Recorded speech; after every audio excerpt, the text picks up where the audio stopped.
우리 교회 쭉 지나오면서 참 감사한 것 몇 가지가 있는데, 그 중에 하나는 북한 땅을 벗어나서 멀리 중국에 가서 고생 엄청나게 하다가 동남아 제3국을 거쳐가지고 그렇게 온 우리 청소년들, 탈북 청소년들이 우리 교회에 와서 합창을 하고 또 하나님 만난 걸 간증하고 이제 그런 쓰임받는 교회로 또 그게 참 소중했고요.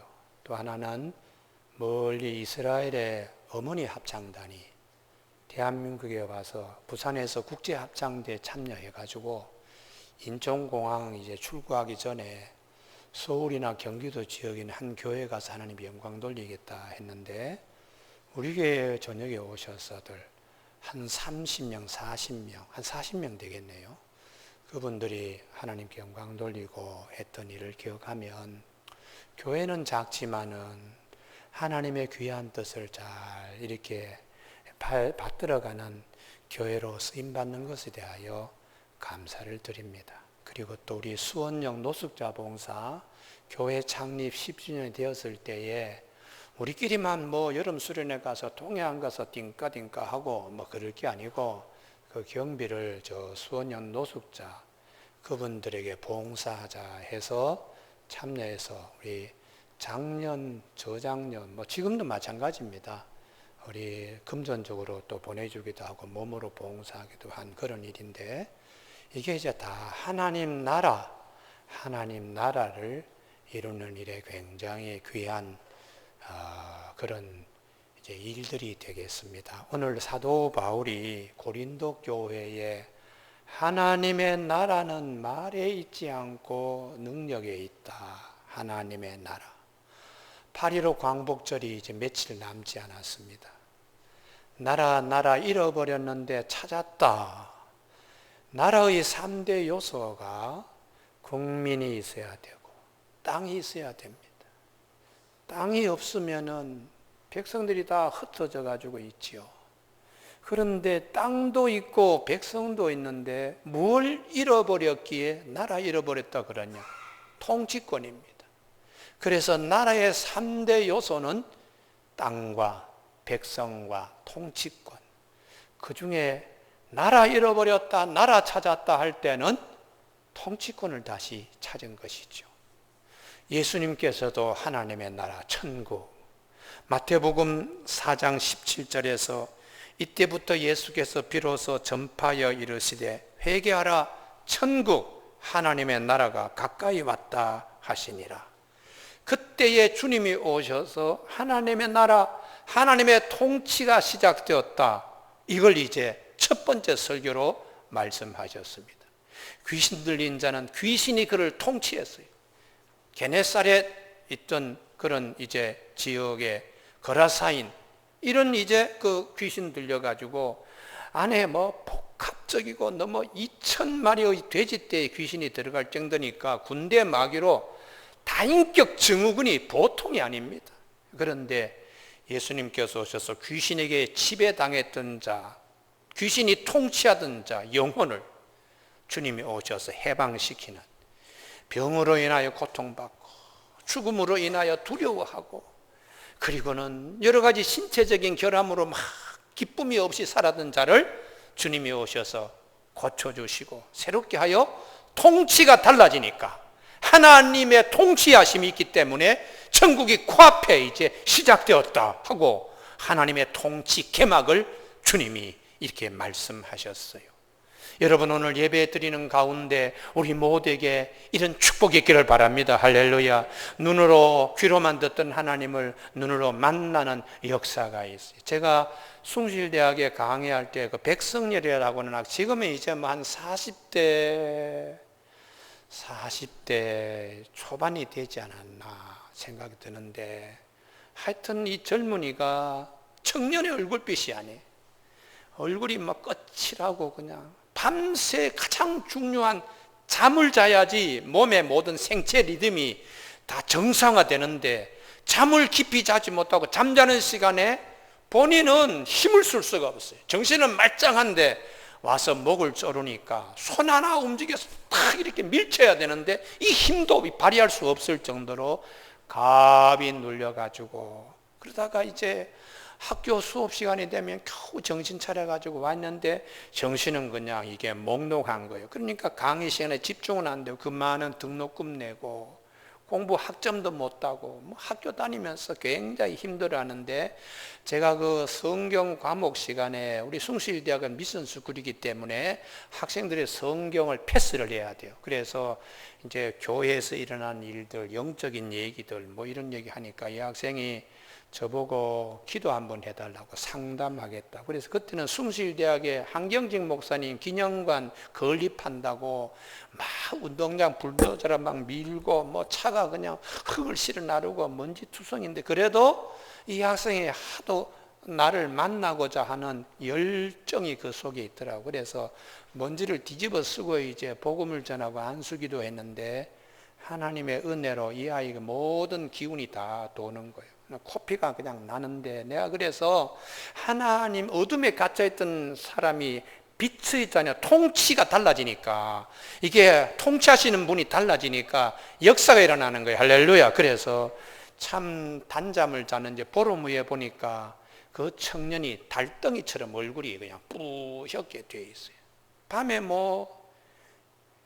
귀신이 와서 목 조르는 거죠. 갑이 눌려가지고. 그 사슬에, 그 통치에 그 사로잡힌.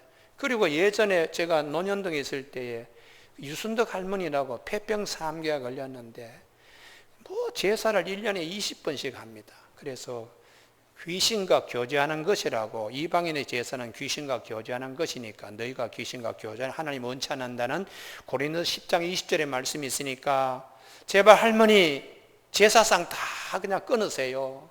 그 조상신 멧돼지 할아버지 할머니 와서 제사밥 먹는 거 아닙니다. 천국에서 지옥으로 왔다 갔다 할 수도 없는데 그 세상에서 이리로 온다는 귀신이 다 속이고 지가 제밥을 얻어먹는, 속지 마십시오. 그래서 제사 하나하나 다 끊었더니 나중에 건강이 조금씩 회복돼. 2년 지나고 세례 주는 날 그냥 역사가 일어나더라고요. 그냥 꽉 넘어지는데 기도하는데, 그리고는 그날 그냥 마지막 남았던 귀신 다 나가더구만요. 남편 제사는 세례받는 날 아침까지 버리지 못하는 거예요. 그런데 남편 제사도 다 끊고 하니까 얼굴에 그냥 기운이 돌아가. 폐병 3기 되니까 여름에 신방을 가서 등록 신방 갔더니 엉덩이에 살이 없어. 그래가지고는 앉아있지도 못해요. 몸이 바싹 마른 그냥 백지장 같이. 그러던 분이 은혜 받으니까 생기가 들어가 마른 뼈에 생기가 들어가서 살아나고 살같이 덮이고 그 근육이 생기고 살이 붙어서 이스라엘 군대가 된다는 에스겔 37장의 말씀처럼 이 할머니가 어둠에 갇혀 있다가 빛의 자리로 옮겨지니까, 하나님이 오셔서 통치하시니까, 하나님이 오셔서 임재하시니까 그 다음에 살이 찌는 거예요. 할렐루야. 그리고는 둘째 딸 해상관 하러 그냥 가실 정도로 그렇게 되고 이런 걸 제가 봤습니다. 여러분, 우리 교회에 와서도 우리 그런 일을 여러 번 경험했는데, 우리가 하나님의 통치, 하나님의 나라 통치입니다. 통치. 오늘도 우리 모든 교우들에게 이 기도하는 제목 위에 하나님의 통치가 있기를 바랍니다. 할렐루야. 그래서 하나님이 임재해서 하나님이 이렇게 다스리시는구나, 그렇게 우리가 이 삶의 복음이, 기쁜 소식이 우리 영혼의 하나님이 허락하시고 우리의 삶의 하나님이 허락하시고 내 입술로 간증할 수 있도록 하나님이 함께 하십니다. 사도 바울이 고린도 교회 교우들 한 사람 한 사람 소중합니다. 그 소중한 사람들이 금보다 더 귀한 믿음의 사람으로 세워지길 원하는 겁니다. 하나님의 백성, 하나님의 나라, 하나님의 통치를 임재 경험할 수 있도록 사도 바울이 왜 그렇게 싸웁니까? 왜 그렇게 서로 다툽니까? 그 속에는 서로가 서로에게 지지 않으려고 하는 교만이 있기 때문인데, 이건 좋은 믿음이 아닙니다. 하나님이 정말 원하시는 믿음, 하나님의 나라, 말에 있지 않고 능력에 있는데 그걸 우리가 경험하려고 그러면은 첫 번째에 누가 우리를 더 사랑하는가를 잘 분별할 수 있어야 됩니다. 세상이 우리를 사랑하는지 하나님이 우리를 사랑하는 건지, 아니면 교만한 자의 말을 듣고 내가 거기에 끌려다니면서 그분이 나를 사랑하는 건지, 아니면은 사도 바울처럼 그렇게 한 자가 나를 사랑하는 건지 잘 분별해야 됩니다. 이게 하나님 통치, 하나님의 임재를 경험하는데 하나님의 백성이 가져야 할 첫 번째 자세입니다. 그게 14절, 15절입니다. 누가 더 사랑하는지. 14절.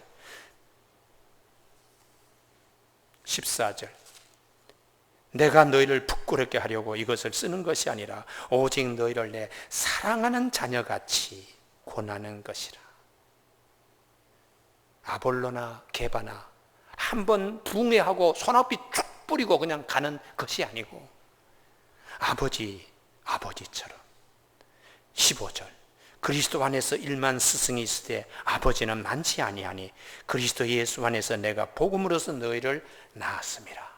다른 사람들보다 여러분들을 더 사랑하는 아버지같이 그 말씀하는 겁니다. 교우 여러분, 오늘 우리 이 1만 스승, 이 스승이 동양에서는 군사부 일체, 그래서 뭐 스승이나 아버지나 임금은 같이 섬겨야 된다는데 그런 스승이 아닙니다. 아니고 이 스승은 당시에 로마 귀족이나 시민권을 가지고 있는 사람들은 집에 종들이 많아요. 그래 종이 많으니까 그 중에는 정원사도 있고, 그 중에는 음식을 만드는 조리사도 있고, 그 중에는 또 사람을 병을 고치는 의사도 있어요. 그 노예들 가운데는 또요, 아이들을 잘 돌보는 가정교사도 있어요.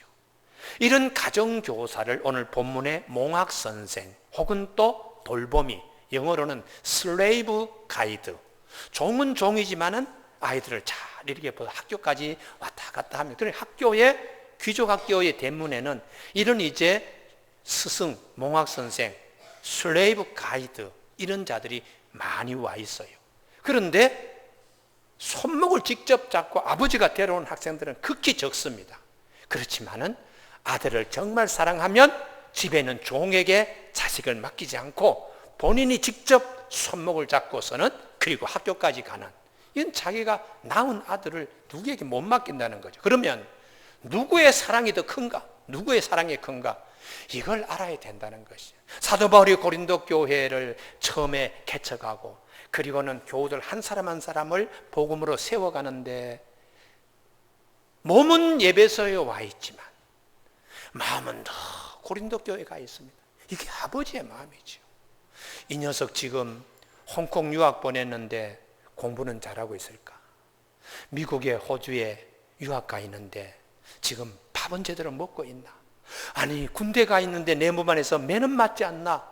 이게 아버지는 그렇게 생각하지만 가정교사는 끝나면 그만이에요. 그렇듯이 고린도 교우 여러분, 정말 여러분을 더 사랑하는 자를 알아야 됩니다. 나도 여러분을 사랑하지만 더 나아가서 우리 모두를 더 사랑하는 분은 하나님이십니다. 할렐루야.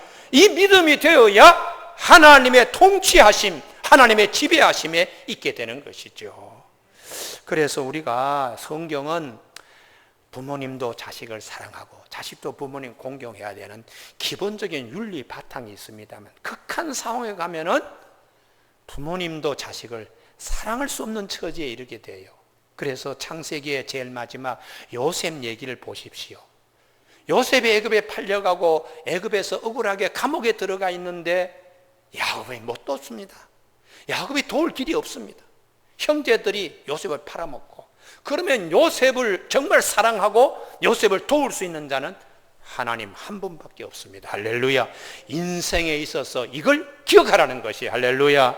그래서 뭐 보면은 나이 90, 100살 되면은 다 섭섭해. 야, 그렇게 내가 잘해준 그 아들, 딸들 지금 제대로 찾아오지도 않고, 그렇게 업어서 키운 손녀, 손자들 전화 한마디도 없고 다 섭섭해.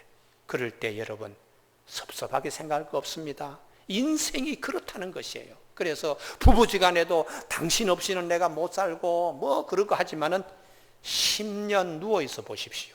생각 달라집니다. 생각 달라져요. 그래서 너무 기대하지 마십시오. 제가 예전에 있던 교회에 권사님 한 분인데 천사 같아요. 천사. 그 권사님 이름 되면 교인들이고 주변에 있는 사람이 다 천사 같아요. 그런데 시어머니가 10년 누워 계시니까 이 천사 권사님도 때로는 얼굴이 아주 안 좋고 때로는 짜증도 내고 드디어 돌아가셨습니다. 그랬더니 얼굴에 감추던 기쁨이 그냥 활짝 드러나요. 할렐루야. 그래서 아이고 천사 웃기지 마라. 사람은 다 죄인이다. 참고 견디고 마지못해 하지만 속에는 언제 이 자리에서 해방되라 이렇게 생각하는데 돌아가시니까 그냥 얼굴에 희색이 만면해. 그래서 내가 부목사가 돼가지고 위로예배 갔더니 권사님 뭐 희죽희죽 웃는데 목사도 희죽희죽 웃을 수는 없고 참 입장 난처하더라고요. 그래서 이게 인생이다. 인생. 교우 여러분, 사랑하시는 분은 하나님 한 분밖에 없습니다. 아예 오늘부터 다 접으세요. 그냥 뭐 남편이 나를 사랑하지, 아내가 나를 사랑하지, 그 자식이 나를 사랑하지, 다 접으세요. 하나님만큼 사랑하는 자가 없습니다. 그래서 우리의 신앙이 다 떠나고 내 혼자 이렇게 억울하게 감옥에 와서 이 그늘진 곳에서 억울하게 이렇게 지낸 요셉을 사랑할 수 있는 것은 하나님 한 분밖에 없어요. 그래서 우리가 이 고린도 교우 여러분, 아볼로가 여러분을 사랑하는 줄 알고 계십니까? 게바 선생님이 사랑하는 줄 아십니까? 그분들보다는 내가 여러분들을 사랑합니다. 왜냐하면 그분들은 한 번 지나갔던 부흥 강사고, 그리고 나는 고린도 교회를 손톱이 빠질 정도로 이 텐트업을 하면서 교회 자비랑 목회하면서 교회가 서가도록 제가 그렇게 했는데, 그 사랑은 지금도 자식을 낳은 아비가 사랑하듯이 몸은 예배에서 와 있지만 항상 마음은 고린도 교회에 가 있습니다. 이런 마음으로, 그러면 나보다 하나님은 우리를 더 사랑하십니다. 할렐루야. 이 믿음에 서야 된다는 거. 할렐루야. 그래서 사도 바울이 그렇게 이제 말씀을 하고 있는 것이죠. 여러분, 요셉이 요셉일 수 있는 이유는 형제들, 아버지가 돕지 못해도 하나님이 나를 사랑하시고 하나님이 나와 함께 하시는데, 이 신앙 때문에 창세기의 완결 인물이 되어서 하나님 창조 사역의 마지막 요셉이 하나님이 우리에게 햇빛같이 이렇게 보여준 인물이 된 것은 나를 사랑하고 나와 함께 하시는 하나님을 절대로 놓치지 않아요. 그래서 보디발이 집에 왔을 때 보디발이 자기를 지켜주는 거 아닙니다. 가정총무 세우고 뭐 어쩌고 하지만은, 그러나 하나님이 요셉을 지켜주시는 거예요. 보디발의 처가 요셉에게 뭐 그냥 잘해줄 것 같지만 그렇지 않아요. 요셉에 의지하고 하나님밖에 없으니까 보디발 처가 유혹할 때에 하나님 앞에서 내가 어떻게 죄를 저지르겠습니까? 죄를 어떻게 내가 가져오고 죄를 끊어할 수 있겠습니까? 당신은 내 품에 안기기 위해서 막 이렇게 옷을 잡고 늘어지지만 이건 죄를 내가 끌어안는 것입니다. 하나님 앞에서 내가 죄 지을 수 없습니다. 하나님의 통치하심이 아주 분명했어요.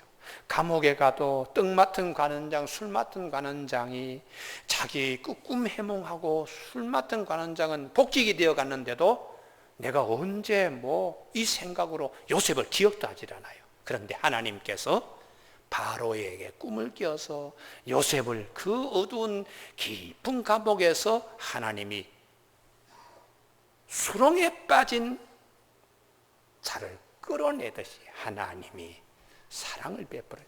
아버지 야곱도 할 수 없는 일을 오직 하나님만이 할 수 있어요. 그래서 이 요셉이 나중에 그러잖아요. 인간의 눈으로 보면 형님들이 나를 팔아먹었습니다. 그런데 그렇지 않습니다. 나를 사랑하신 하나님은 인간의 방식으로는 내가 그렇게 팔려왔지만은 나를 먼저 보내셔서 오늘날 많은 사람의 구원을 이루려고 먼저 나를 보내신 것입니다. 할렐루야. 이게 하나님의 통치하심을 입은 요셉의 신앙 고백입니다. 그러니까 우리가 살아가면서 뭐 인간적으로 계산하면 말도 안 되는 일이죠. 그러나 하나님의 통치하심에서 내가 이렇게 보면, 나중에 지나고 보면은, 야, 하나님이 이렇게 하시는구나. 기가 막히게. 나중에 아버지 야곱의 장례식을 치르고 난 다음에 형제들이 인간적인 생각으로 원수 같겠네. 아이고, 요셉이 아버지 살아 계실 때는 우리에게 뭐 호감을 가지고 아주 그럴듯하게 했지만 아버지 돌아가시니까 이제 뭐 그냥 이제 끝났다. 하여 요셉 앞에 와서 엎드려 살려달라고 그래요. 그때 요셉이 하는 말이, 아니 용서 벌써 다 해주셨는데, 다 해줬는데 하나님은 오늘과 같이 이렇게 선으로 다 갚으시는 하나님인데 왜 그러시냐고, 왜 그러시냐고. 형제들과 형제의 자식을 내가 책임지고 기르겠습니다. 그 이유는 하나님이 다 선하신 하나님께서 선하게 다 하시는 그 은혜의 구름 장막 아래 우리가 있기 때문이라는 이 요셉의 하나님의 통치하심, 이 신앙 고백이 우리에게는 우리의 고백이 되어야 된다는 것이 할렐루야. 그래서 오늘 혹시 예배 가운데 참 그분이 나한테 한 일 생각하면 지금도 잠을 잘 수가 없어, 다 내려놓으세요. 하나님이 훨씬 더 잘해 주십니다. 할렐루야. 예. 그분이 우리에게 보상하고 뭐 어쩌고 저쩌고 하는 것보다 하나님이 우리에게 보상해 주시는 것은 훨씬 더 큽니다. 그렇기 때문에 그분의 지배하심, 그분의 통치, 그분의 나라에 우리 백성들로서 주님의 말씀이 내 발의 등불이요 내 길에 빛이 될 줄로 믿습니다. 그러면서 할렐루야 아멘이 되어야 돼요. 두 번째에 사도 바울이, 여러분 누가 더 사랑하는지 아는 자 되십시오. 그리고 그렇게 사랑하는 자의 숨은 노력들, 그 은혜를 잃어버리면 안 됩니다 라는 것이 이제 오늘 본문 말씀 16절. 그러므로 내가 너희를 구원하노니 너희는 나를 본받는 자가 되라. 여러분 앞에서 내가 얼마나 참 본이 되도록 무척 노력한 거 아시죠? 17절. 이로 말미암아 내가 주 안에서 내 사랑하는 신실한 아들 디모데를 너희에게 보내었으니. 왜 보냈는가 하면 교회가 시험 들어가지고 병들어 있으니까 의사를 보내듯이 디모데를 보내가지고 그렇게 케어하도록 그렇게까지 한다는 것이죠. 교우 여러분, 예수님께서 오셔서 하나님의 아들의 본을 우리에게 보여주셨습니다.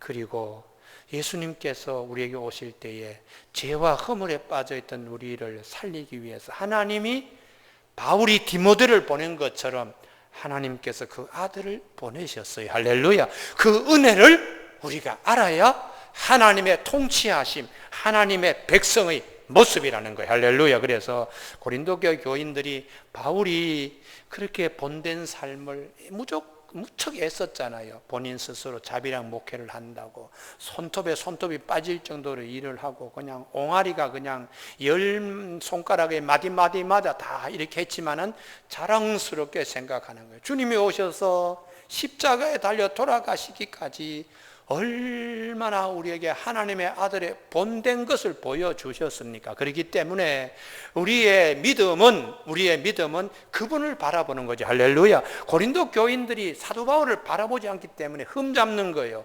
뭐 설교할 때 간혹 말도 잘 못하고 설득력도 부족하고, 그런 그럴듯하게 필력은 좋은데 아볼로 선생님은 우유가 목에 쏙 넘어가듯이 유창하게 그냥 그 설교에서 우리가 그냥 깜빡하고 그냥 넘어가듯이 그렇게 하는데 하고 아볼로와 바울을 비교한다든지, 게바 선생님은 촥 만날 때에 얼굴에 후광이 떠서 아우라를 쫙 볼 수 있는데 사도 바울 선생님은 설교하다가 그냥 팍 넘어지고 그냥 거품 팍 붓고 아이고 저 사도 맞느냐고 이런 이제 비방들이나 하고 할 때에 내가 그래도 여러분들에게 무척 하나님의 은혜 받은 자로서 본된 모습으로 보였습니다. 이렇게 사도 바울이 그렇게 말하는 거예요. 교우 여러분, 오늘 우리 하나님께서 우리에게 주님이 그러시잖아요. 병든 교회, 싸움판인 교회에 디모데를 보내듯이 죄와 허물과 이런 모든 병에 걸려있는 우리를 살리기 위하여 예수님이 우리에게 오셨습니다. 할렐루야. 그 은혜를 항상 기억해야 돼.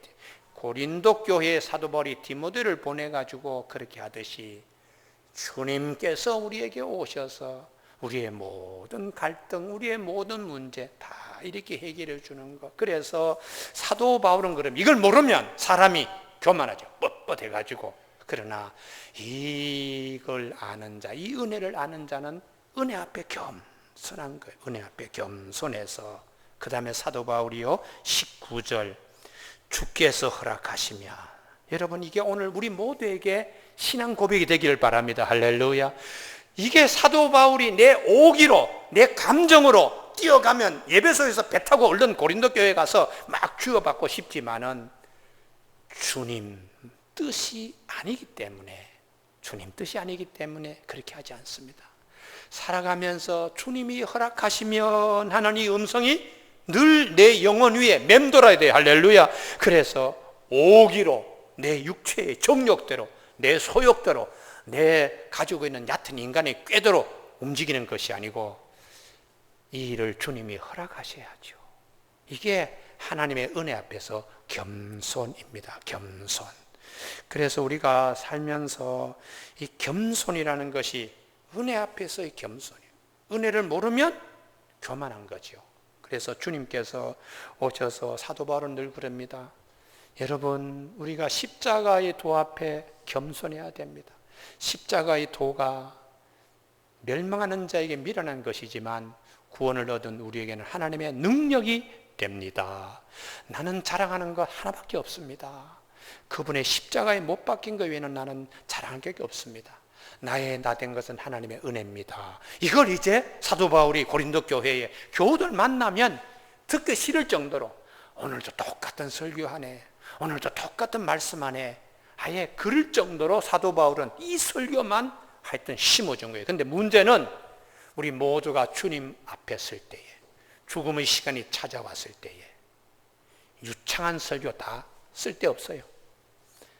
뭐 다 쓸데없고 오직 십자가의 은혜만 우리 안에 충만해야 됩니다. 할렐루야. 그때에 내 이름도 내가 잘 몰라, 내 나이도 내가 잘 몰라. 그럴 때에 무엇은 남아야 되는가? 십자가의 은혜가 남아야 됩니다. 할렐루야. 그래야지 감사함으로 하나님 품에 안기게 되기 때문에 사도 바울은 고린도 교인들에게 나는 그냥 십자가, 주님의 은혜, 우리를 불쌍히 여겨서 죄와 사망의 늪에서 허덕일 때에 우리를 건져내시고 우리를 하나님의 은혜를 입도록 하신 하나님 아버지가 독생자를 보내신 이 은혜를 이걸 이제 기억하게 하고, 그 다음에 이제 마지막 세 번째에 우리들의 영혼에 어떤 옷을 입고 있는가, 이게 대단히 중요하다는 것이에요. 19절, 주께서 허락하시면 내가 너희에게 속히 나가 교만한 자의 말이 아니라. 어떤 사람의 영혼은 교만한 자의 말로 옷 입고 있어요. 그런데 오직 그 능력을 알아보겠으니 정말 입어야 될 옷이 무엇인가? 능력이죠. 하나님의 나라는 말에 있지 않고 하나님의 통치, 하나님의 임재는 그런 옷 입고 있는 자, 교만한 자의 말로 머리 가득 찬 자에 있지 않고 오직 능력에 있습니다. 이 능력이 하나님께서 나에게 이런 가죽옷을 주신 것에 대하여 늘 감사하며 기뻐하는 은혜의 채색 옷을 영원히 입고 있는 걸 검사하겠다는 겁니다. 할렐루야. 그래서 우리가 흔히 보면 내 영혼의 기쁨이 넘치는 것은 그분이 나를 정말 사랑하셔서 내 대신 십자가에 죽으시고 지금도 성령님을 보내주셔서 이걸 해야 될까, 이걸 해야지 말아야 될까 할 때 성령님이 기억나게 해주시고 생각나게 해주시는 통치 아래에 내 영혼이 있는가? 그분은 성령의 능력 안에 가는 거예요. 할렐루야. 그런데 인간적인 계산이 막 빠르게 돌아가요. 성령님이 뭐라 그러시든 말든 그냥 자기가 이런 자를 분별하겠다고, 다시 말하면 감별하겠다고 사도 바울이 부탁하는 겁니다. 예수님께서도 그러죠. 여러분, 천국은 어떤 곳입니까? 밭에 감추인 보화를 발견하고 기뻐하는 거예요. 발견하고 기뻐하여 그 영혼이 이 옷을 입는 것, 이게 천국입니다. 그러면 그 기쁨 때문에 세상적인 거 다 포기하고 다 팔아가지고도 그 보화를 사는 것, 그 영혼의 기쁨이 있다는 거예요. 그래서 예수님이 이런 기쁨, 것은 하나님 앞에 갔을 때에 여러분들이 스스로 만들어서 무화과나무 이파리를 엮어서 내가 치마를 만드는 것이 아니고 하나님이 은혜로 주신 가죽옷처럼 궁중에 들어가면 임금님이 예복을 다 주십니다. 마태복음 22장에 길거리 있는 사람 아무나 다 들어라 그래서 갖다 놓고는 그분들이 가지고 있는 냄새나는 옷 다 커버하기 위해서 아련할 때 입는 예복이 궁중에서, 시중에서는 살 수 없는 예복을 하나씩 나누어줘요. 그건 공짜로 값없이 그 옷을 입으면 내 안에 있는 모든 흠은 다 가려져요. 그리고 이제 그 왕을 만나는데 한 사람만이 옷을 입지 않고 자기 옷을 또 입고서는 앉아 있어요. 그거는 거부하는 거죠. 우리가 하나님을 만날 때 예수 그리스도로 옷 입고 만나야 됩니다. 할렐루야. 그렇게 돼야지 되는데 이 한 분은 필요 없어요. 내 노력에 의해서 내가 애써서 내가 지금까지 입고 있는 이 옷으로 왕을 만나겠습니다. 이건 안 된다는 것이죠. 그래서 우리가 정말 그분의 영혼이 교만한 자의 말로 가득 차 있느냐, 아니면 능력, 하나님의 은혜가 큽니다. 하나님께서 우리에게 이 가죽옷, 이 주님의 피로 우리에게 주신 이 은혜의 예복, 하나님 앞에 갈 때 이 옷을 우리가 갖게 된 거 얼마나 감사합니까 하는 이 감격이 우리의 심령 속에 살아있는 자는 하나님의 통치, 성령의 능력 가운데 있는 자라는, 할렐루야. 그런데 그게 없을 때는 누가 어떻고 하고 잔뜩 인간적인 말로 그 영혼이 옷을 입고 또 있는 거, 이건 안 된다고 얘기하는 것입니다. 여러분, 우리 하절기에 믿음 좋은 우리 교우들 다 되시길 바랍니다. 할렐루야. 그리고 반드시 하나님의 임재하심을 경험할 수 있기를 바랍니다. 굉장히 중요한데요. 제가 목사이기 때문에 안수를 이제 많이 옛날에는 했습니다. 지금은 원하는 분만 제가 해드리는데, 안수할 때에 참 안수를 하는 저도 은혜가 넘쳐요. 왜냐 그러면 하나님께서 주시는 기운이 나에게 이렇게 흘러내려가니까, 그래서 이분은 병 오늘 고침 받았다, 이게 금방 판별이 되는 거예요. 할렐루야. 그런데 어떤 분은 아무리 애쓰고 노력하더라도 안 오시는 거예요. 안 오시는 거. 이분은 마음을 딱 닫아놓고 지금 안수받고자 하는 자이기 때문에 그러세요. 그래서 하나님의 나라는 하나님의 통치입니다. 우리 모든 교우들이 늘 기도할 때마다 성령이 우리에게 위로부터 내리는 큰 은혜 가운데 주님의 이 은혜, 나를 위하여 십자가에 달리신 예수 그리스도의 보혈의 피, 그 궁중 예복과 같이 손이 간직하는 자들에게 오늘도 하나님은 기뻐하심과 그리고 놀라운 기묘와 전능자의 역사를 우리에게 간증하게 하시는 살아계신 하나님이십니다. 이 하나님의 모든 천국 백성이 다 되기를 주님의 이름으로 축복합니다. 기도하시겠습니다.